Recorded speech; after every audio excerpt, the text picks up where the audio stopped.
Welcome to Clan TV, sponsored by Wellwood Communications. Another big weekend for Braehead Clan awaits. Cardiff Devils are going to be the visitors here on Saturday night, 7 o'clock face-off.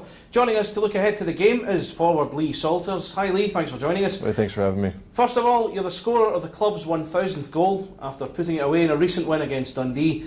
Firstly, how does it feel to have a piece of a club's history that will never be repeated?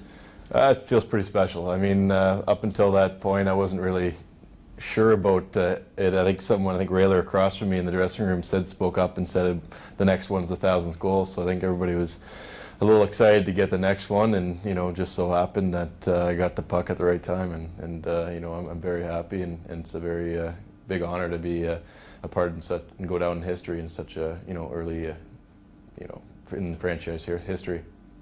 Now, looking a bit more closer to home, you were the man that made the difference on Wednesday night against Hull Stingrays.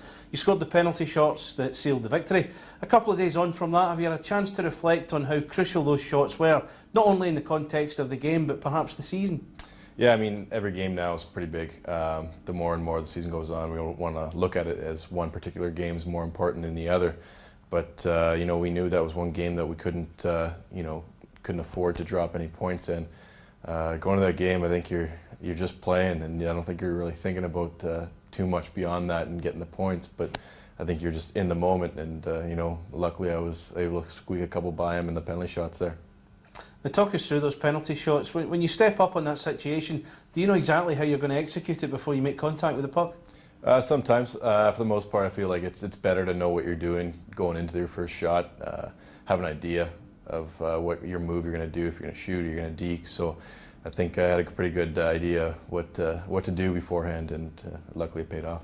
I was watching the highlights there just before you came in. It was two very different techniques as I watched it. The first one, you went to the outside, then slammed a diagonal shot past the netminder. The second one, you went straight through the middle. Now, how much of it comes down to psychology between you and the opposing netminder, do you think? I think it's big. I mean, and it's still one of those things where it's brought into the game. A couple of years ago, the new shootout at the end of a game, and can't say I'm the biggest fan of it, just because of it. Kind of goes to one individual player or two, rather than competing at a team level, right? But I think it's huge. I mean, you're one-on-one with the goalie. There's no one else there. You got to block out every kind of noise or any kind of anything that's you're thinking of, and just focus on that.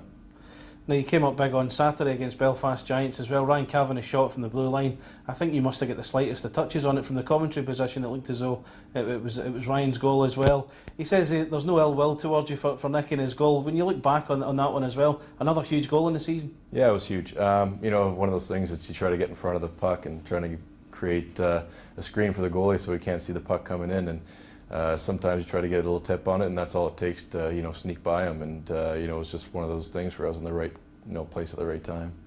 Now, you tell me all the games have been tough in their own way, but are you finding them a little tougher as we get into the business end of the season? I think so. I think everybody's kind of gripping their sticks a little tighter. I think we're close to making a piece of history here, and work's far from done, and I think everybody realizes that. And I think we have the kind of guys in this dressing room that can battle through that adversity and take it to the next level because of how bad each and every one of us want that league title.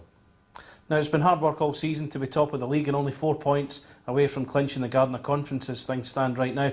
How much of a bonus is it when you get nights like Sunday where the other teams seem to cut each other's throats and in doing so strengthen the club's position at the top of the league? Oh, it's huge. I know everybody's watching very closely online and keeping up to date with the tabs there, and luckily it was one of those days where it kind of fell in our favor and got a little breathing room for ourselves, but at the same time we can't drop our head and think we've got an easy road here, because we don't. We got a lot of games that we got to come out and grab a couple of wins out of.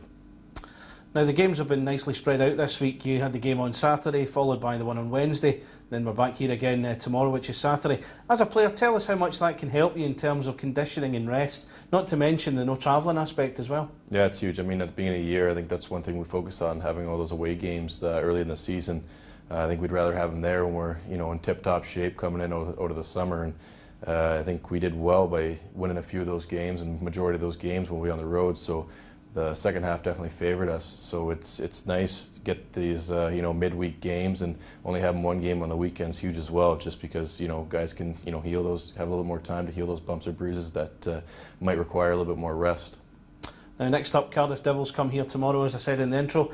Given how fiery the last game with them was back in December, is it fair to say there's perhaps could be some bad blood coming into this one? Yeah, I think we've had some good matches with them so far this year. I think a couple of those down in Cardiff have been a little more heated. But who knows? We never know what kind of game it is until it actually unfolds, and it's the stuff that I think our team thrives on. We got a lot of guys that are physical and like playing that physical game, and I think in the heat of the moment, I think that's where our guys really shine. And the more emotional we are, I think the better the result is. Now it's a clash of two teams with good physical attributes, so the fans could expect a real bruising encounter. What do you think could be the key to victory?